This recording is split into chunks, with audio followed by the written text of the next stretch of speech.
તો કે સાહેબ બોર્ડને પરીક્ષા પેપરની માળખું સમજાવો. મેં પહેલાં પાર્ટ 1નું માળખું સમજાવ્યું, પાર્ટ 2 ચાલુ કરવું એટલે એનું માળખું સમજાવી દઈશ. પાર્ટ 1નું માળખું 4 ચેપ્ટરનું સેમ છે. ફરીથી એક વખત જોઈ લઈએ. જો વિભાગ એમાં એક ક્વેશ્ચન પૂછાશે એટલે કે એમસીક્યુ આવશે, બીમાં એક ક્વેશ્ચન હેતુલક્ષી પ્રશ્ન આવશે, સીમાં 2 ગુણનો એક ક્વેશ્ચન આવે, ડીમાં 3 ગુણનો એક ક્વેશ્ચન આવે અને ઈ વિભાગમાં ના આવે એમાંથી એફ વિભાગમાં 5 ગુણનો એક દાખલો આવશે. આ થયું આપણું 12 ગુણનો. 5 ને 3 8 ને 2 10 11 અને 12 ગુણનું માળખું બેટા. આ બોર્ડ એક્ઝામમાં 4 ચેપ્ટર આપણા પરફેક્ટ પહેલું બીજું ત્રીજું ચોથું આ રીતે પૂછાય છે. વિભાગ એ બી સી ડી અને એફ. Okay, clear. બોર્ડ એક્ઝામની અંદર ઈ વિભાગમાંથી આમાં નથી પૂછાતું, પાર્ટ 1 માંથી નહીં પૂછાય, બરાબર છે. એ આપણે પાર્ટ 2 માંથી પૂછાશે. ક્લિયર. હેતુલક્ષી આવે છે એટલે કે સીમાં 2 ગુણનો દાખલો કે થિયરી આવે, ડીમાં થિયરી કાં તો 3 ગુણનો દાખલો આવે અને વિભાગ એફ 5 ગુણનો એક્ઝામ્પલ દાખલો આવે. એટલે 4 વિભાગ એફ છે ને પરફેક્ટ ઓનલી ફોર પાર્ટ 1 નો છે. 4 દાખલા આવશે આમાં 5 ગુણના. વિભાગ એફ છે ને 20 ગુણનો છે બેટા. 4 દાખલા પહેલા બીજા ત્રીજા ચોથા ચેપ્ટરમાંથી એક દાખલો આવી જશે. એટલે કે આપણો વિભાગ એફ. ક્લિયર. માળખું પહેલા શરૂઆતમાં સમજાવ્યું હતું, છતાંય ફરીથી એક વખત મગજમાં પાર્ટ 1 ની ચર્ચા કરી લીધી. આજે સામયિક શ્રેણી જોવી છે. સમયને અનુકૂળ જે ચલ એની માહિતી એકત્રિત કરવામાં આવે એની શ્રેણી એ સામયિક શ્રેણી છે. આમ તો આજનો યુગ છે ને, આજનો થોડી થિયરિકલ આજે ચર્ચા છે બેટા. આજનો સમય ફાસ્ટ પરિવર્તનનો યુગ છે. ધંધાકીય પરિવર્તનો આવે છે, આર્થિક પરિવર્તનો, સામાજિક ઘણા પરિવર્તનો છે, શૈક્ષણિક પરિવર્તનો, સરકારની નીતિઓમાં પરિવર્તનો આવતા જાય. સમય પ્રમાણે બદલાવવું જરૂરી છે. તો સમયના આધીન જે બદલાવ આવે છે એને સમજવું જરૂરી છે કે કયા પ્રમાણમાં એ આખી છે ભૂતકાળથી લઈને અત્યાર સુધી કેવો ફેરફાર થયો છે, કેવો બદલાવ આવ્યો છે અને ફેરફાર ભવિષ્યમાં કેવો થશે. ફેરફાર એ ભવિષ્યનો અંદાજ મેળવવા માટે સામયિક શ્રેણીનો ઉપયોગ થાય છે. સામયિક શ્રેણી આમ તો જોઈએ તો અમુક સમયાંતરે એકત્રિત કરેલી, એનો અર્થ સમજી લઈએ બેટા. અમુક સમયાંતરે એકત્રિત કરેલી અને સમય અનુસાર ગોઠવવામાં આવતી માહિતી શ્રેણી. સમયાંતરે ગોઠવેલી માહિતી, આંકડાકીય માહિતી એ સામયિક શ્રેણી છે. સમયના અંતરે એનો આયોજન એટલે કે કેટલો વધારો થાય કાં તો ઘટાડો થાય, કેવા ફેરફારો થાય છે એની આંકડાકીય માહિતીના આધારે ખબર પડી જાય અને એના આધારે ભવિષ્યનો બેટા અંદાજ મેળવી શકાય છે. ભવિષ્યનું આયોજન કરી શકાય, ભવિષ્ય માટેના નિર્ણયો લઈ શકાય. દાખલા તરીકે કોઈ વિસ્તારની વસ્તીનું પ્રમાણ તો ભૂતકાળથી લઈને એને આપણે દર 10 વર્ષે વસ્તી ગણતરી થાય છે. એ વિસ્તારમાં પાછળના ભૂતકાળના વર્ષો જોતા જઈએ કે આટલા ટકા પ્રમાણમાં વધારો થયો, આટલા ટકા વધારો થયો, તો ભવિષ્યમાં આટલો આ વસ્તીનો વધારો થશે, એક અંદાજ મળી શકે. આના આધારે ભવિષ્યમાં જો આટલી વસ્તી વધશે તો ત્યાં નવી સગવડો કઈ ઊભી કરવી પડશે, કેવી શાળાકીય પ્રવૃત્તિઓ, શાળાઓ વધારવી પડશે, આયોજન કરવું પડશે, એમના માટે રોડ રસ્તાનો પ્લાનિંગ કરવા પડશે, ઇન્ફ્રાસ્ટ્રક્ચરનું એના માટેનો નિર્ણય કરી શકાય, ધંધા રોજગાર કઈ રીતે વધારવા એના માટેનું પ્લાન. કારણ કે વસ્તી આ વિસ્તારમાં વધવાની છે, આટલા પ્રમાણમાં વધવાની છે, તો અમુક વર્ષે આટલી વસ્તી થશે તો એની સગવડો પૂરી પાડવી પડે. આ માટે એક અંદાજ નક્કી થઈ શકે, એક આયોજન થઈ શકે, એના માટે એક નિર્ણય કરી શકાય. દાખલા તરીકે સામયિક શ્રેણી ખૂબ ઉપયોગી છે. દાખલા તરીકે શેર બજાર, કોઈ એક શેરના ભાવ જોઈ લો, કોઈ એક કંપનીના શેરના ભાવ ભૂતકાળમાં કેટલા હતા એની આખી વર્ષ સમયાંતરે સામયિક શ્રેણી જુઓ તો એમાં કેવી તરહથી ફેરફાર થઈ રહ્યો છે, વધઘટ કેવી થાય છે એમાં, તો એના આધારે ભવિષ્યમાં કેટલી વધઘટ થશે, એમાં કેવો ફેરફાર આવી શકે એનો અંદાજ મેળવી શકાય. બિઝનેસ એનાલિસિસ જે છે ને એ તો સામયિક શ્રેણીમાં એના માટે ખૂબ અગત્યનું એ સામયિક શ્રેણી છે કે આગળના સમયમાં કેવું આયોજન, કેવા ફેરફારો થયા હતા, કેવી વધઘટો થઈ હતી, એના આધારે ભવિષ્યમાં કેવી થશે એનો અંદાજ મેળવી શકાય છે. એના માટે સામયિક શ્રેણીનો ઉપયોગ થાય છે. બેઝિક સમજાવું છું બેટા, મગજમાં ઘૂસી જાય કે ક્યાં ઉપયોગી છે તો એને ગણવાની મજા આવે, એને સમજવાની મજા આવે. એટલા માટે તમારી જોડે થોડી ચર્ચા કરી લઈએ છે. સામયિક શ્રેણી આમ તો જુઓ, સમયાંતરે આનો એકમ છે ને એ સમયનું જેને એકમ એ અભ્યાસ હેઠળના ચલ પર આધારિત છે. સમયના આધારે ચલની કિંમતો જોવાની છે સામયિક શ્રેણી. પણ સમય કેટલો લેવો કે દાખલા તરીકે વસ્તી ગણતરી કરી હશે તો દર 10 વર્ષની આપણે ડેટા ભેગા કરી એની સામયિક શ્રેણી બને. બરાબર છે. ચલના આધીન હોય. દાખલા તરીકે કોઈ પેઢી છે તો કોઈ કંપની છે તો એનો વાર્ષિક નફો એને વર્ષના આધારે ગણતરી કરવી પડે, રાઈટ ને. દાખલા તરીકે વ્યાજ દર, બેંકનું વ્યાજ તો દર 3 માસે એની ગણતરી થાય. અરે આપણો ધંધો છે એનો નફો તો દર માસિક ગણવો પડે. એને જો એને કરતા બેક્ટેરિયાની વૃદ્ધિ દર એ તો દર કલાકનો ગણવો પડે. એટલે કે કેટલો સમય નક્કી કરવો સામયિક શ્રેણીમાં. સમય સાથે ચલની કિંમતો લેવાની પણ એ ચલ પર આધારિત છે કેટલો સમય લેવો. વસ્તીની ગણતરી કરવી હોય તો 10 વર્ષ છે, બેંકોનો વ્યાજ ગણવા હોય તો 3 માસ છે, બેક્ટેરિયાની વૃદ્ધિ દર જોવો છે તો 1 કલાકનો સમય લેવો પડે. કલાકના સમય એની શ્રેણી જોવી પડે. સમજાય છે ને? ઓકે, ધ્યાન આપજો.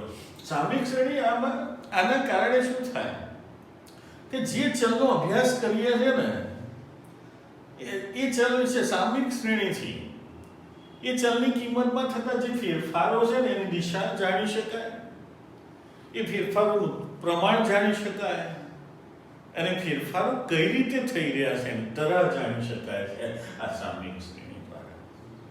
સામયિક શ્રેણી આમ તો મહત્વની છે અને બધામાં અનિશ્ચિતતાનો સમય છે બેટા. આજે આ વર્ષે આટલો નફો કર્યો એટલો જ વર્ષે બીજા વર્ષે નફો થશે એ જ પરિબળો રહેશે આવું નક્કી નથી. સમય અનિશ્ચિતતાનો છે.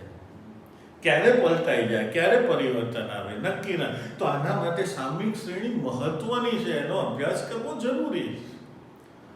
તો મહત્વની બાબતો થોડી એના ભૂતકાળની માહિતી, ભૂતકાળની માહિતી મેળવે. સામયિક શ્રેણી પરથી આપણે ભૂતકાળની માહિતી મેળવીએ ને એના પરથી સામયિક શ્રેણીમાં જે ચલ લીધો છે એની કિંમતમાં કેટલા પ્રમાણમાં ભવિષ્યમાં ફેરફાર થશે એ ફેરફારની દિશા અને તરાહ જાણી શકાય કે વધારો થશે કે ઘટાડો થશે.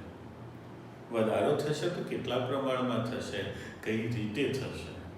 ઘટાડો થશે તો કેટલા પ્રમાણમાં થઈ શકે છે, કઈ રીતે થઈ શકે.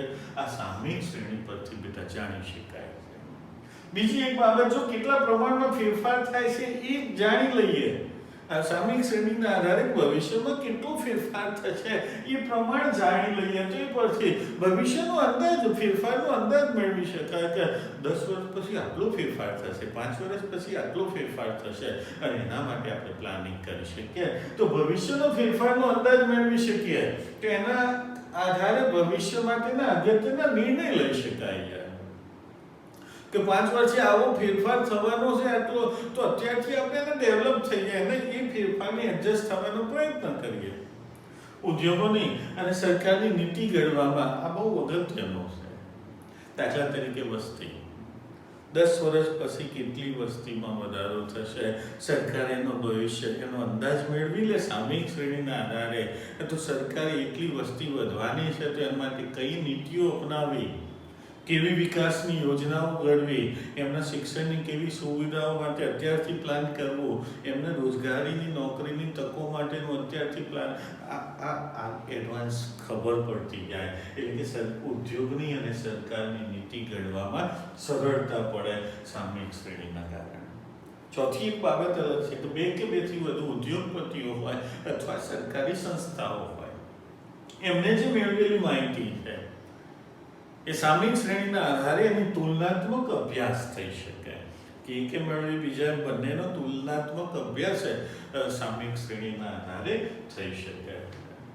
સામયિક શ્રેણીની વ્યાખ્યા પૂછાશે જ યાદ રાખવાની.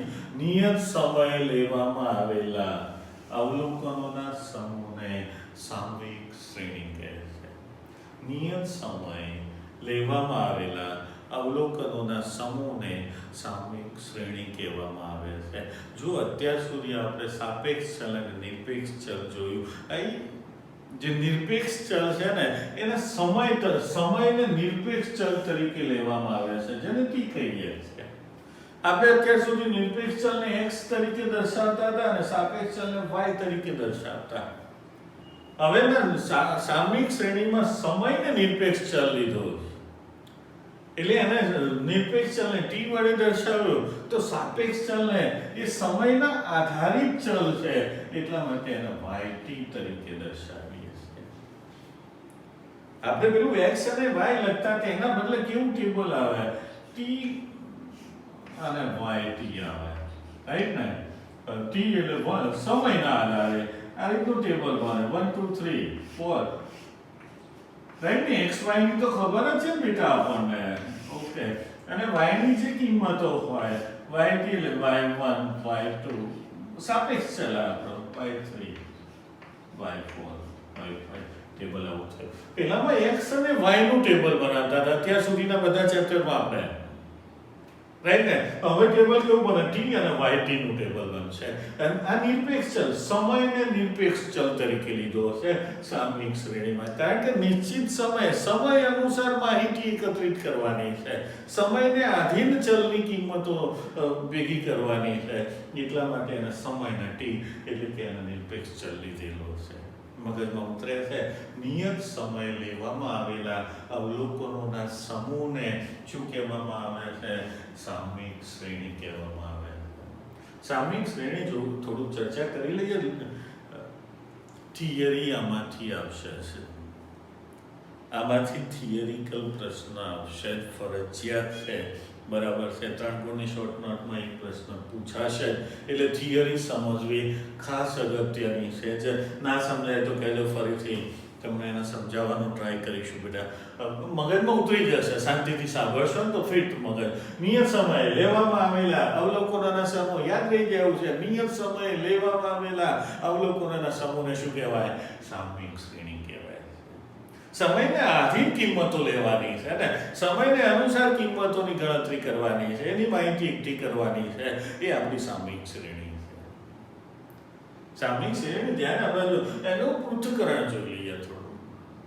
એટલે કે સામયિક શ્રેણીની ચલની કિંમતમાં જે ફેરફાર થાય છે એનો વિગતવાર અભ્યાસ કરવામાં આવે એના સામયિક શ્રેણીનું પૃથ્થકરણ કહેવાય. પૃથ્થકરણ કહેવામાં આવે છે.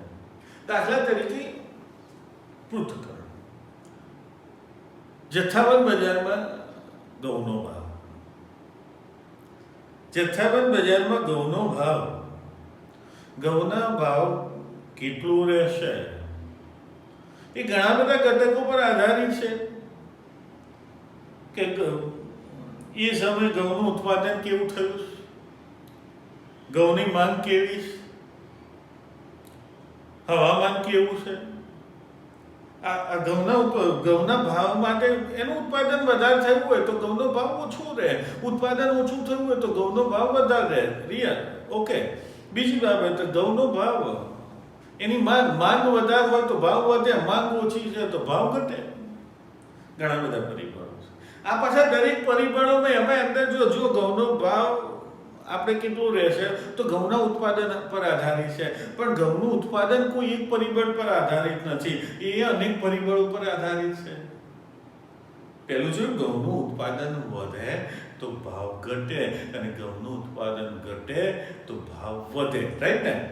પણ ઘઉંનું ઉત્પાદન કેટલું થશે એ પણ ઘણા બધા પરિબળો પર આધારિત છે કે એ સમયે હવામાન કેવું હતું, સિંચાઈની સુવિધા કેવી હતી, ઘઉંનું બિયારણ કેવું વાપર્યું છે, યોગ્ય સમય દવાનો છંટકાવ કર્યો છે, એની જે પણ ટ્રીટમેન્ટ આપી છે કે નથી આપી, આ બધા પરિબળો ના આધારે એનું ઉત્પાદન નક્કી થાય ને.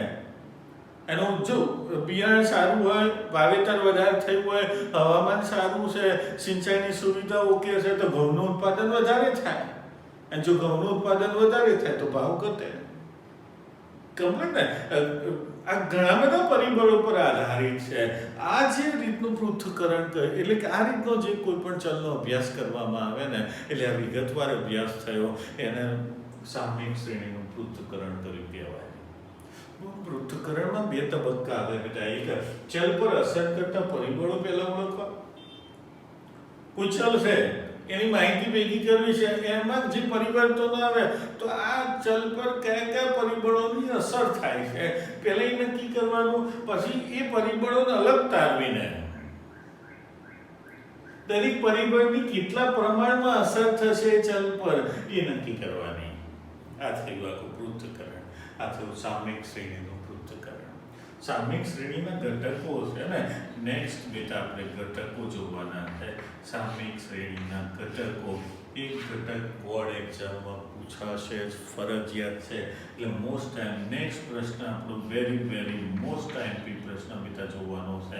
ઇમ્પોર્ટન્ટ આઈએમપી પ્રશ્ન છે ત્યાં એના આપણે ફરજિયાત આમ તૈયાર આવડવો જ. જો આમાં પૃથ્થકરણ આવે, સામયિક શ્રેણીનો વિગતવાર અભ્યાસ કરવામાં આવે એને સામયિક શ્રેણીનું પૃથ્થકરણ કહેવાય. પૃથ્થકરણ બે તબક્કામાં થાય. એક ચલ પર અસર કરતા પરિબળો ઓળખવા. સામયિક શ્રેણીના ચલની કિંમતમાં જે ફેરફાર થાય છે એ ચલ પર અસર કરતા પરિબળો ઓળખવા. આ પરિબળો જે છે એને અલગ તારવીને ચલ પર એ દરેક પરિબળની કેટલા પ્રમાણમાં અસર થશે એ નક્કી કરવાનું આ પૃથ્થકરણ. બીજું આમાં વ્યાખ્યા રાખો. નિયત સમય લેવામાં આવેલા અવલોકનોના સમૂહને સામયિક શ્રેણી કહેવાય છે. સામયિક શ્રેણીમાં એક મહત્વનું વાક્ય સમયને નિરપેક્ષ ચલ તરીકે લેવામાં આવે છે. આટલું આવડે એટલે આપણા માટે આ કમ્પ્લીટ થઈ ગયું. હવે એના ઘટકો જે છે આપણે એ ઘટકો નેક્સ્ટ જોઈએ બેટા આપણે એના ઘટકો. Okay, thank you.